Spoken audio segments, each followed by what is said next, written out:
प्रत्येकाचा काही ना काही याच्या पाठीमागे काय असतो? स्वार्थ असतो. बरोबर की नाही? प्रत्येक जण स्वार्थासाठी करतय महाराज. मग ते सामान्य आपण जीव असू या कोणीही असू, प्रत्येक जण आपल्या स्वार्थासाठी या ठिकाणी कार्यरत असतो. मग त्या साधकाने प्रश्न विचारला, का हो तुकोबाराय, त्या संतांचं दर्शन झाल्याच्या नंतर आमच्या जीवनात आम्हाला त्याचा काय लाभ प्राप्त होणार? तर ते महाराजांनी अभंगाच्या शेवटच्या चरणात सांगितलं, काय? तुका म्हणे जाती आणि तापदर्शने. अहो, एकदा का त्या संतांचं दर्शन घडलं ना महाराज, तर आपल्या जीवनामधले तीनही ताप निघून जातात. कोणते तीन ताप? आध्यात्मिक ताप, आधी भौतिक ताप आणि आधी दैविक ताप. महाराज म्हणतात, एकदा का त्या संतांचं दर्शन आपल्याला घडलं ना, तर या तीनही तापाचं निरसन होतं. हा झाला या अभंगाचा सरळ सरळ शब्दशः भावार्थ. आपल्या भाषेत सांगायचं म्हणजे पवन महाराज अभंगाच्या ठळक ठळक बातम्या. आता हवामान खात्याचा अंदाज बघू. विठाला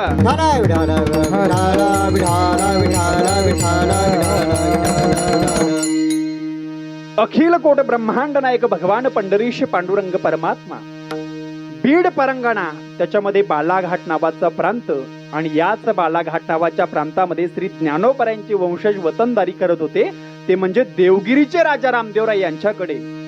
वतनदारी करत असताना काही जणांनी बंड केला आणि तो बंड मोडत काढत असताना ज्ञानोबरायांचे वंशज धारातीर्थी पडले, म्हणजे मृत्युमुखी पडले. मृत्युमुखी पडल्याच्या नंतर एक गोष्ट त्यांच्या लक्षात आली, अरे देवाने हा जो देह आपल्याला दिला कशासाठी दिला? तर भगवंताची प्राप्ती करण्याकरता देवाने आपल्याला हा देह दिलेला आहे. कशासाठी दिला? देवाची प्राप्ती करण्याकरता दिला. पण आपण या देहाने काय करतोय? तर नको ते काम करतोय आणि आपण हा देह व्यर्थ घालवतोय. लक्षात आलं आणि ठरवलं की इथून पुढे वतनदारी करायची नाही, आणि वतनदारी संपुष्टात आणली महाराज. आणि वतनदारी संपुष्टात आणल्याच्या नंतर भगवंताची भक्ती सुरू केली, भगवंताचं चिंतन सुरू केलं, नामस्मरण सुरू केलं, आणि परिणाम असा झाला महाराज, तिथून पुढे त्या कुळावरती गहिनीनाथांची कृपा झाली. गहिनीनाथ हे म्हणजे 9 नाथापैकी एक, आणि गहिनीनाथ म्हणजे संत. आणि ऐका ना, संतांची संगती घडल्याच्या नंतर काय झालं? संतांची संगती महाराज त्यांना घडली आणि सांगितलं की ऐका ना, या कुळावरती त्यांनी त्या ठिकाणी आशीर्वाद दिला, आणि आशीर्वाद दिल्याच्या नंतर परिणाम असा झाला महाराज की त्या कुळामध्ये पुढे चालून साक्षात ज्ञानाचा जन्म झाला. ज्ञानाचा अंश त्यांच्या कुळामध्ये जन्माला आला. ज्ञानोबारांच्याच भाषेत सांगायचं झालं म्हणजे ते चालते ज्ञानाचे बिंब, तयाचे अवयव ते सुखाचे कोंब, या उक्तीप्रमाणे ज्ञानोबारांचा जन्म झाला. बघा, ज्ञानोबाराय चंद्राच्या कलेकलेप्रमाणे हळूहळू लहानचे मोठे होऊ लागले. 16 वर्षाचे माझे ज्ञानोबाराय झाले. ज्ञानेश्वरी लिहून पूर्ण झाली, अमृता अनुभवला, पूर्ण विराम दिला, चांगदेव 65 संपली आणि हरिपाठाचा उद्बोध केला. आणि ज्ञानोबारायांनी इच्छा अभिव्यक्त केली निवृत्ती दादाकडे, निवृत्ती दादा समाधी घ्यावीशी वाटती हो. आणि निवृत्ती दादांनी आज्ञा दिली गड्या. आणि निवृत्ती दादांनी आज्ञा दिल्याच्या नंतर ऐका ना, देव निवृत्ती आणि धरले तोणी कर, आणि जातो ज्ञानेश्वर बैसावया. ज्ञानोबारायांचा हात निवृत्ती दादांनी धरला, एक हात भगवंतांनी धरला, आणि समाधीच्या स्थानापर्यंत घेऊन गेले. ज्ञानोबारायला समाधीच्या स्थानावरती विराजमान केलं. ज्ञानोबाराय महाराज त्या आसनावरती बसले. आसन आणि धुनी मृगलांछन पाहती ऋषीश्वर ओसांडोणी. आणि ज्ञानोबाराय समाधिस्थ झाले. उन्मनी निद्रा लागली ती फार, आणि स्वरूपी ज्ञानेश्वर जागा झाला. ज्ञानोबाराय समाधिस्थ झाले. निवृत्ती दादांनी समाधीची शिळा सरकवली, आणि माझ्या नामदेव महाराजांच्या मुखातून उद्गार बाहेर पडले. काय उद्गार बाहेर पडले? नामा म्हणे आता लोपला दिनकर, आणि बाप ज्ञानेश्वर समाधिस्थ. आणि ऐका ना दादा, ज्ञानोबाराय समाधिस्थ झाले. आणि ज्ञानोबाराय समाधिस्थ झाल्याच्या नंतर तिथून पुढे 350 ते 400 वर्षापर्यंत हा महाराष्ट्र अंधारामध्ये चाचपडत राहिला, दुःखामध्ये पीडत राहिला. अरे कोणी एका जन्माला येतो का, कोणी तुका जन्माला येतो का, कोणी नामा जन्माला येतो का, पण आलाच नाही. काय अवस्था झाली होती 300 ते 350 वर्षापर्यंत महाराष्ट्राची? ऐका, अरे देव धर्म सुरक्षित नव्हते की, गोठ्यातील गायी सुरक्षित नव्हत्या की, मंदिरातील मूर्त्या सुरक्षित नव्हत्या की, घरातील आई बहिणी सुरक्षित नव्हत्या. संपूर्ण हाकार माजला होता, संपूर्ण आकांत मांडला होता. गावाच्या गाव बेचैन झाली होती, गावाच्या गावात लुटल्या जात होती. अरे दिवसा ढवळे आई बहिणींची अब्रू इज्जत रस्त्यावरती लुटल्या जात होती, वेशीवरती टांगल्या जात होती. पण याची कसल्याही प्रकारची कुणालाही जाणीव होत नव्हती. पण याची जाणीव झाली होती माझ्या भगवान परमात्म्याला. आणि ऐका ना, माझ्या भगवान परमात्म्याने अखेर आपला श्वास सोडला, ते म्हणजे दक्षिण वाहिनी पुण्यस्थलीला इंद्रायणीच्या काठावरती देहू गावामध्ये. आणि ऐका ना, ही इंद्रायणी मोठी भाग्याची गाड्या. कधी आळंदी पंढरपूरला तुम्ही आलात ना तर नक्की बघा. ही इंद्रायणी मोठी भाग्याची. अरे जगातल्या मोठमोठ्या गंगेंनी हिचा हेवा करावा. शरयू असेल, यमुना असेल. यमुनेने फक्त भगवान श्रीकृष्ण परमात्म्याला बघितलं, शरयूने फक्त भगवान रामचंद्र प्रभूला बघितलं, पण माझ्या इंद्रायणी मातेने मात्र 3 धर्मयोद्ध्यांना आपल्या मांडीवरती खेळवलं, वाढवलं, लहानचं मोठं केलं. उजव्या बाजूला साधकाचा मायबाप, चिंतकाचा चिंतामणी, विठोबाचा प्राणसखा, ज्ञानियांची संजीवनी, योग्यांचा मुकुटमणी, महावैष्णव माऊली ज्ञानोबाराय. डाव्या बाजूला खिशात नाही धान, समाजात नाही मान, घरामध्ये मोडकी खाट, पाणी प्यायला फुटका माठ, शेवटी वैकुंठाची वाट, असा ज्यांचा परमार्थाचा थाट, ते वैराग्यवान साधू जगद्गुरु तुकोबाराय. आणि मध्यस्थानी नृसिंह छावा छत्रपती. अरे वाघाच्या जबड्यात घालून हात मोजीन, दात ही जाता मुची, पहा चाळोणी पाणी इतिहासाची, ते धर्मवीर छत्रपती संभाजी महाराज. अशा 3 धर्मयोद्ध्याला आपल्या मांडीवरती जिने खेळवलं. त्या इंद्रायणी मातेच्या कुशीमध्ये जन्म झाला माझे महान साधू, वैराग्यवान साधू जगद्गुरु तुकोबाराय यांचा. आणि ऐका ना, त्या इंद्रायणीचं पाणी पिऊन त्यांची वाणी तृप्त झाली, त्यांच्या रसवंतीला बहार आला. अरे 4092 अभंगाची निर्मिती केली, त्यांची 32,000 चरण. भगवान श्रीकृष्ण परमात्मा वैकुंठाला गेले, निजधामाला गेले, पण जात असताना भगवंतांनी आपला श्वास, आपलं तेज श्रीमद भागवत ग्रंथामध्ये प्रस्थापित केलं. प्रमाणे त्याचं श्लोक आहे, स्वकीयकम यद भवे तेजस्तच्च भागवते दधात, तिरोधाय प्रतिष्ठोयम श्रीमद भागवतारणेवम.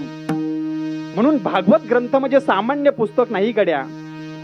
ज्ञानोबराय समाधिस्थ झाले गड्या, पण समाधिस्थ होत असताना ज्ञानोबराय फक्त समाधिस्थ झाले नाही. ऐका, ज्ञानोबराय समाधिस्थ होत असताना ज्ञानोबरायनी आपला श्वास, आपलं तेज ज्ञानेश्वरी मध्ये प्रस्थापित केलं. म्हणून आजही आपण ज्ञानेश्वरी वाचतो. वाचत असताना ज्या वेळेस आपण ती एक ओवी वाचत असतो ना, त्यावेळेस असं समजायचं आपण ओवी वाचत नाही, तर साक्षात ज्ञानोबराय आपल्या सोबत संवाद साधतायत त्या ओवीच्या माध्यमातून. ज्ञानोबराय समाधिस्थ झाले, पण समाधिस्थ होत असताना आपला श्वास, आपलं तेज ज्ञानेश्वरी मध्ये ठेवलं. म्हणून ज्ञानेश्वरी म्हणजे सामान्य ग्रंथ नाही, ज्ञानेश्वरी म्हणजे पुस्तक नाही, तर ज्ञानेश्वरी म्हणजे साक्षात माझे ज्ञानोबराय. ऐका, तुकोबारायांचं वैकुंठ गमन झालं. तुकोबाराय वैकुंठालाही गेले, पण तुकोबाराय वैकुंठाला जात असताना तुकोबारायांनी आपला श्वास, आपलं तेज गाथ्यामध्ये प्रस्थापित केलं आणि तुकोबारायांचं वैकुंठ गमन झालं. मी नेहमी सांगत असतो, ऐका, भंडारा भामचंद्र घोराडेश्वरांना भावबंदकी बनवलं, पक्ष्यांना सुसोरामध्ये अभंग आळवायला लावले, वृक्षांना सोयरं केलं, दगडाचे टाळ केले आणि अवघ्या 15 दिवसामध्ये तो निर्गुण निराकार भगवान परमात्मा सगुण साकार रूपामध्ये अवतीर्ण केला. ते तुकोबाराय अभंगातून सांगतायत की शुद्ध बीजा पोटी भळे रसाळ गोमटी. ऐका ना, बोल्होबा आणि कणकाई रूपी बीज आहे आणि त्यांच्या पोटी जन्माला आलेलं तुकोबाराय रूपी फळे. म्हणजे या ठिकाणी बीजही शुद्ध आहे आणि फळही कसं आहे, शुद्ध आहे. कारण तो निर्गुण निराकार भगवान परमात्मा सगुण साकार रूपामध्ये आणणं ही सोपी गोष्ट नाही दादा. महाराज म्हणतायत, आणियेला रूपा बळे करोनी खळे हरिदासी. तुकोबारायांनी महाराज त्या निर्गुण निराकार भगवंताला सगुण साकार रूपामध्ये आणलं. हे आणण्याकरता साधारण ताकद असावी लागत नाही, तर याच्याकरता बीजही शुद्ध असावं लागतं आणि फळही शुद्ध असावं लागतं. विठ्ठल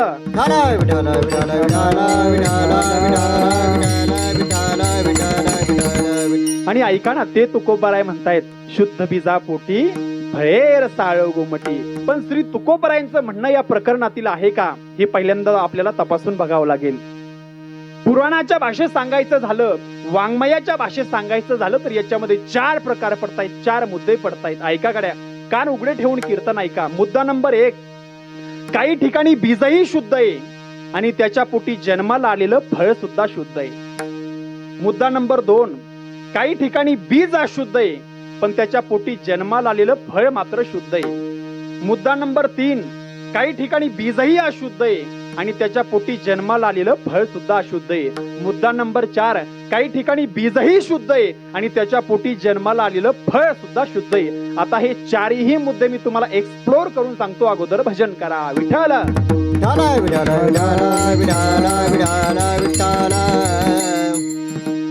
सरळ सरळ सांगायचं म्हणजे जसं कर्म आपण करत असतो महाराज, तसं केलेल्या कर्माचं फळ आपल्याला भोगावं लागतं.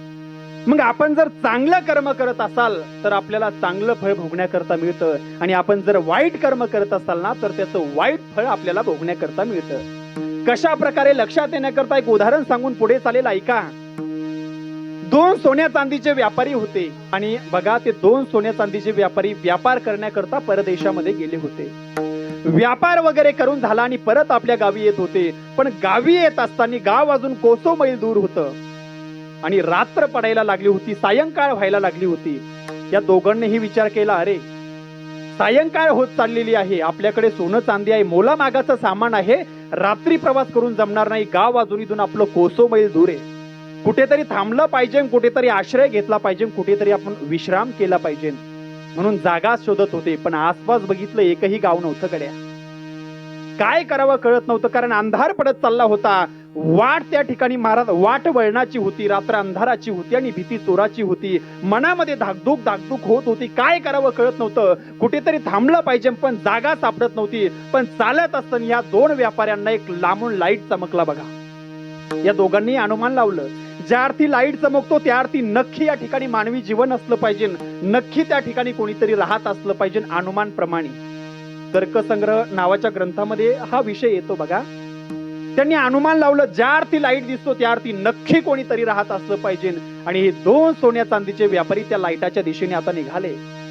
बघता बघता ते लाईटाच्या जवळ जाऊ लागले आणि जसे जसे लाईटाच्या जवळ जाईल तसा तसा तो बंगला हळूहळू लहानचा मोठा त्यांना दिसू लागला.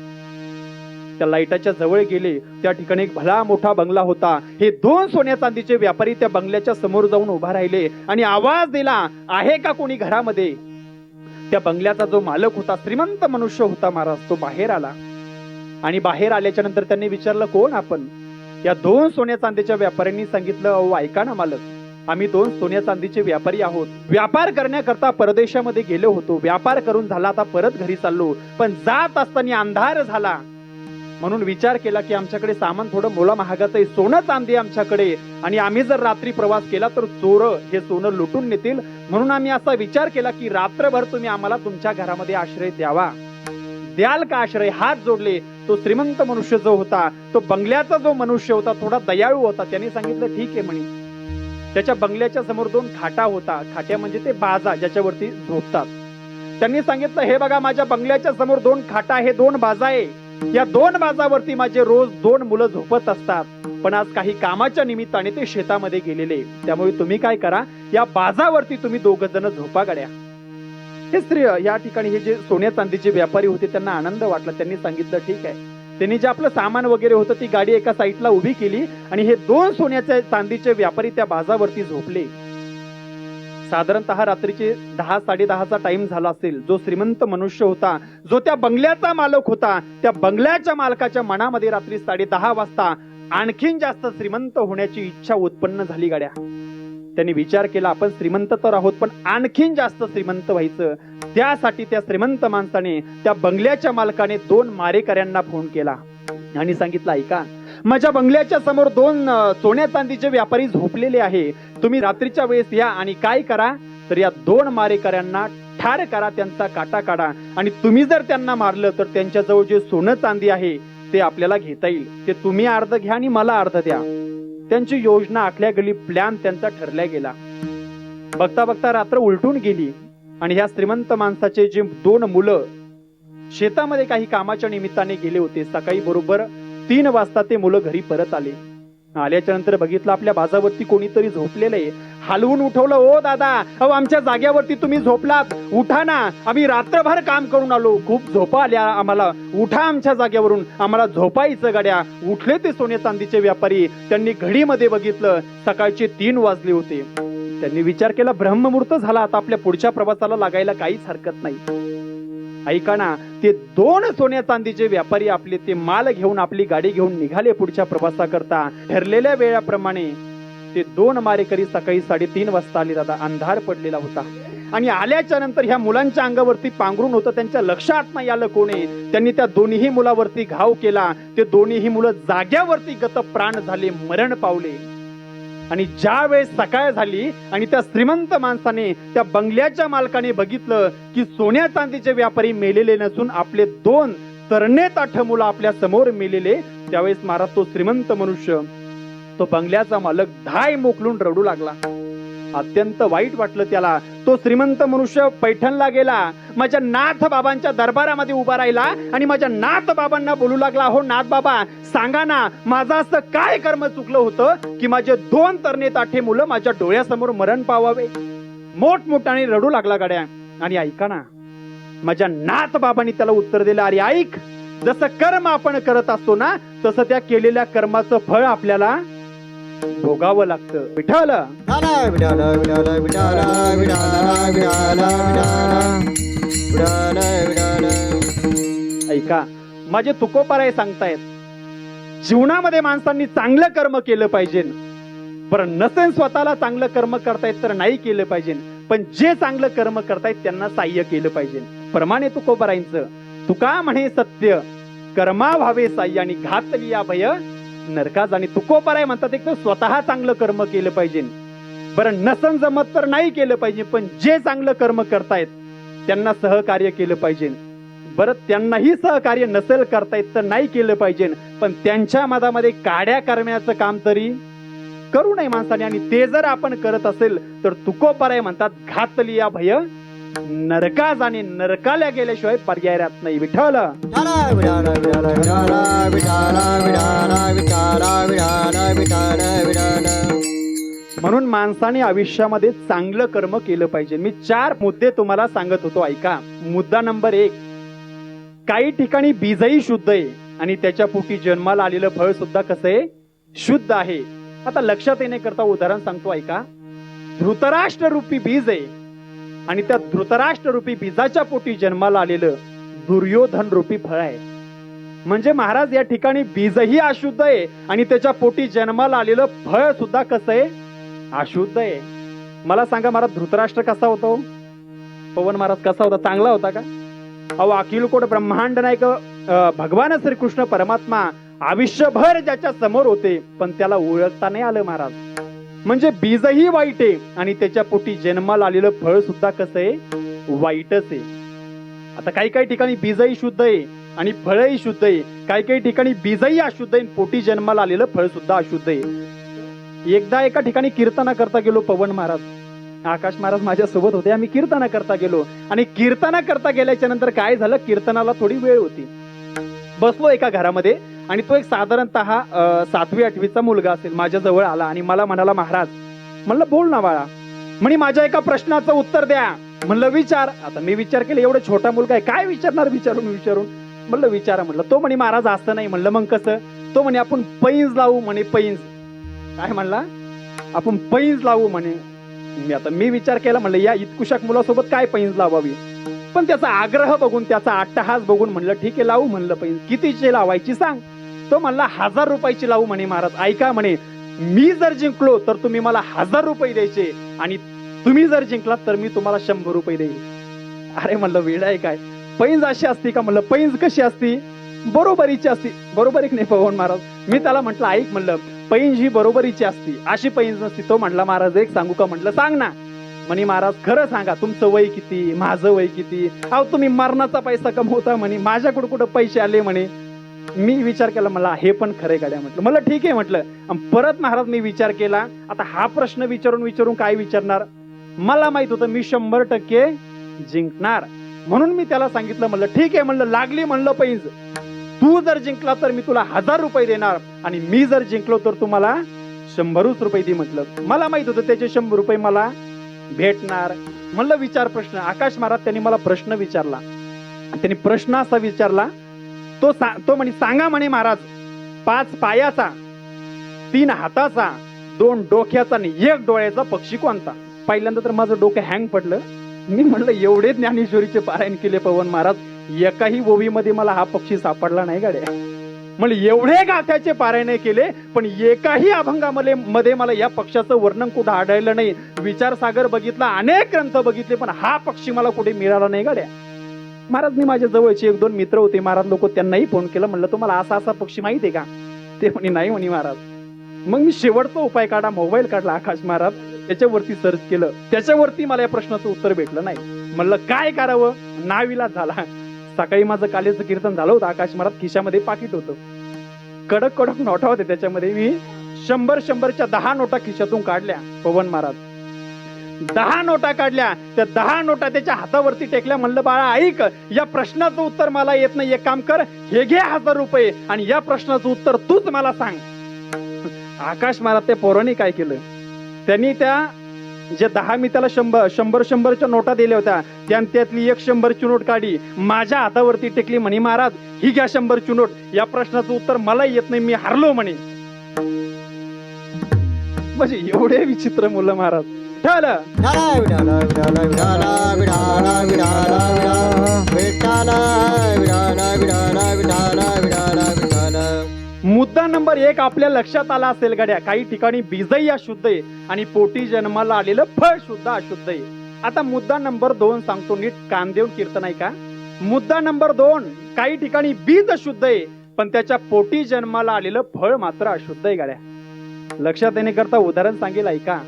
भगवान श्रीकृष्ण परमात्मा आणि जांबवंती यांचा साम नावाचा मुलगा होता. भगवंताला त्या जांबवती नावाच्या आपल्या स्त्रीपासून, त्यांच्या पत्नीपासून एक साम नावाचा मुलगा होता आणि एवढा सुंदर होता महाराज, देखणा होता. कारण देवाचा जर आपण विचार केला तर भगवान परमात्मा किती सुंदर आहे हो. राजस सकुमार मदनाचा पुतळा, रविशशी कळा लोपलिया, सुंदर ते ध्यान उभे विटेवरी करकटावरी ठेवून या, अगणित लावण्य दिव्य तेज झळकती, रत्नकिळ फाकती प्रभाव. अनेक उदाहरणं आपण सांगू शकतो, अनेक प्रमाण मी तुम्हाला सांगू शकतो. एवढा सुंदर भगवान परमात्मा.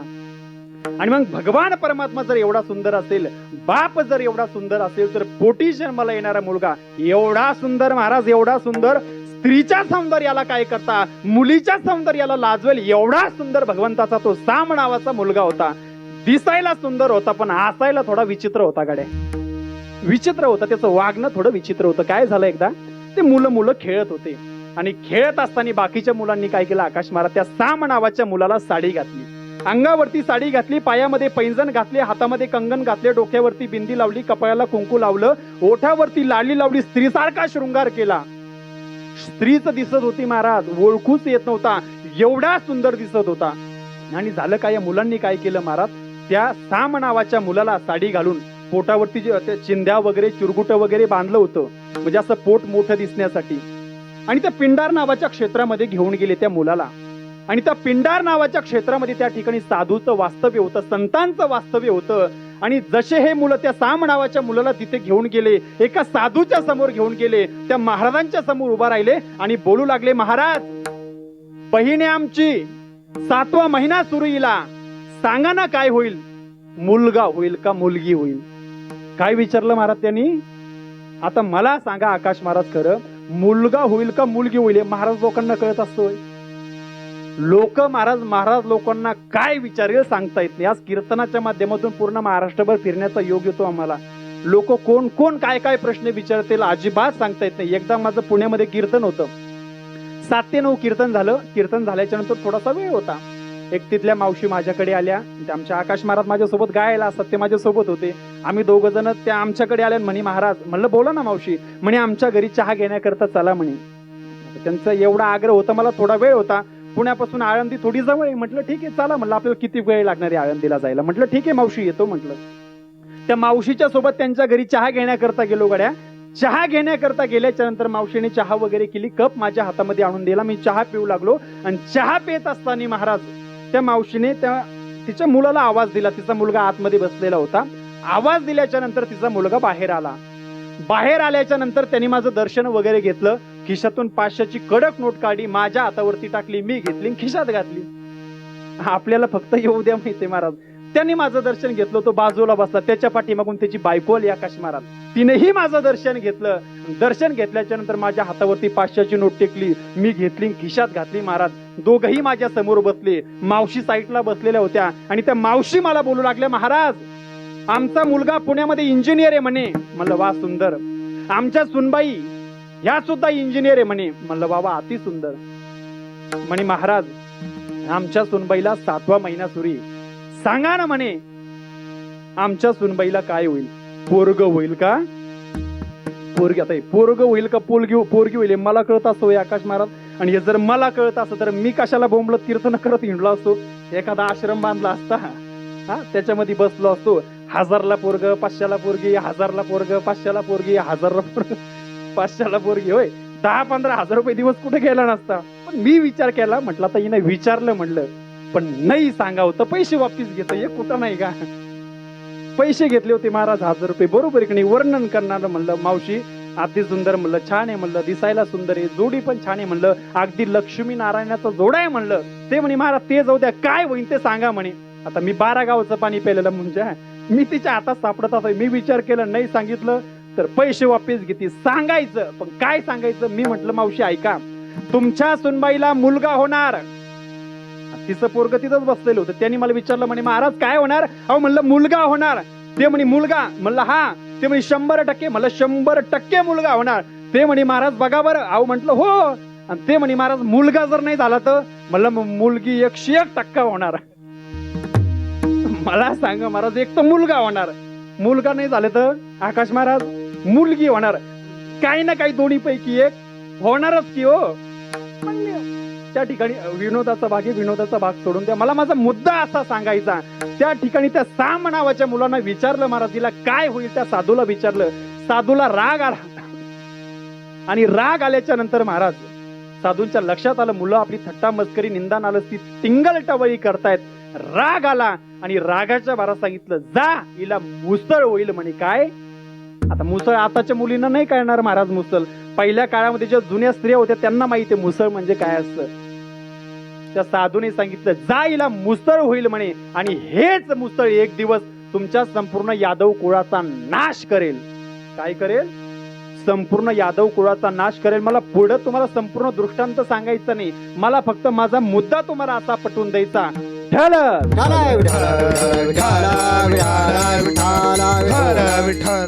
काही काही ठिकाणी बीजही शुद्ध आहे, पण त्याच्या पोटी जन्माला आलेलं फळ मात्र कसं आहे? अशुद्ध आहे. आता समोर बसलेल्या काही जणांच्या अशा मनामध्ये महाराज एक प्रश्न उत्पन्न होईल की महाराज, बीज शुद्ध असताना त्याच्या पोटी जन्माला येणारं फळ हे अशुद्ध कसं असू शकतं? विचार करण्याची गोष्ट. लोकांना वेगळं वाटणारच का महाराज, असं कसं? बीज शुद्ध असताना त्याच्या पोटी अशुद्ध फळ का जन्माला येतं?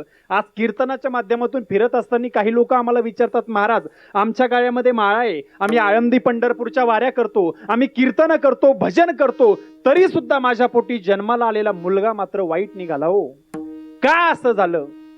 लोक प्रश्न विचारतात. बघा त्याचं उत्तर मी नाही, आमचे तुकोबाराय देतात, सुंदर उत्तर देतात. तुकोबारायांचं एक प्रमाण आहे, माय बापे वेळे न साधिले. मी नेहमी एक वाक्य सांगत असतो, नीट कानं उघडे ठेवून ऐका. आपण कोणाच्या पोटी जन्माला आलो ही गोष्ट आपल्या हातात नसती. काय? आपण कोणाच्या पोटी जन्माला आलो ही गोष्ट आपल्या हातात नसती, पण आपल्या पोटी कोण जन्माला येणार ही गोष्ट मात्र आपल्या हातात असती. गड्या लक्ष देऊन ऐका. माँसाहेब जिजाऊंच्या पोटी छत्रपती शिवाजी महाराजांनी जन्माला यावं ही छत्रपती शिवरायांची इच्छा नव्हती, ही माँसाहेबांची इच्छा होती. बरोबर आहे की नाही? माँसाहेबांची इच्छा होती की माझ्या पोटी या हिंदवी स्वराज्याची निर्मिती करणारा एक जाणता राजा जन्माला यावा, म्हणून छत्रपती शिवरायांचा अवतार झाला. हे बघा मी सांगत असतो, आपला बाप कोण आहे ही गोष्ट आपल्या हातात नसती, पण आपण कोणाचा बाप व्हायचं ही गोष्ट आपल्या हातात असती. म्हणून मी नेहमी सांगत असतो, आपण काय केलं पाहिजे? चांगलं आचरण केलं पाहिजे. विठ्ठल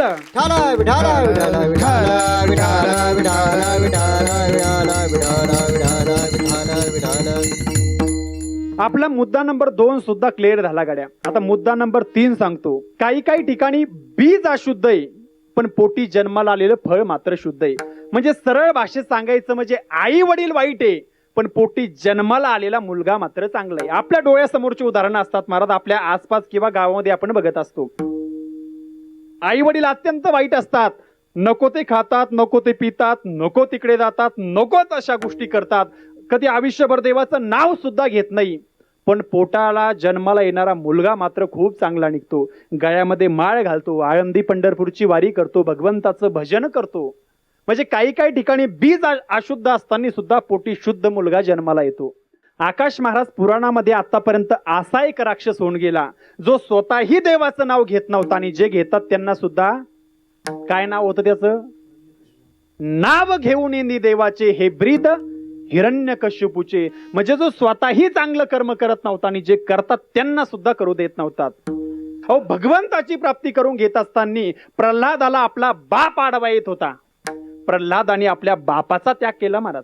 प्रल्हादे जनक बिभीषण बंधू भगवंताची प्राप्ती करून घेत असताना बिभीषणाला स्वतःचा भाऊ म्हणजे रावण आडवा येत होता.